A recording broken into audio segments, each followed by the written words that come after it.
ہمارے چینل کو سبسکرائب کریں اور بیل آئیکن کے بٹن کو دبائیں۔ ایک طلاق رجعی کے بعد شوہر کے لیے اپنی بیوی کی عدت یعنی 3 ماہواریاں اگر حمل نہ ہو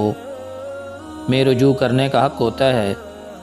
اگر عدت میں قولاً فعلاً رجوع کر لیا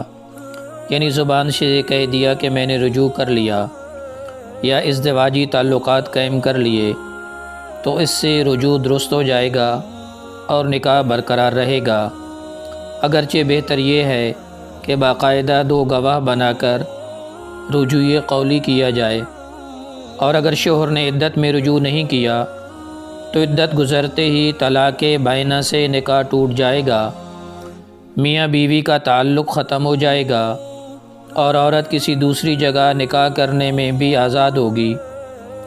البتہ اگر میاں بیوی باہمی رضامندی سے دوبارہ ساتھ رہنا چاہیں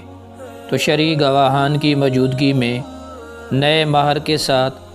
دوبارہ نکاح کرنا پڑے گا، اور دونوں صورتوں میں عدت میں رجوع کرنے یا عدت کے بعد نکاح جدید کرنے کی صورت میں شوہر نے اگر اس سے پہلے کوئی اور طلاق نہ دی ہو تو آئندہ صرف 2 طلاق کا اختیار باقی ہوگا۔ عدت گزر جانے کے بعد شوہر کے لیے رجوع کا اختیار نہیں ہے، لہذا دونوں کا نکاح ختم ہو گیا اور وہ عورت اپنے شوہر کے لیے اجنبی ہو گئی، لہذا عدت کے بعد دی ہوئی طلاق کا اعتبار نہیں ہے،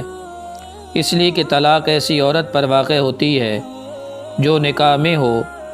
اور جو عورت نکاح میں نہ ہو تو اس پر طلاق واقع نہیں ہوتی۔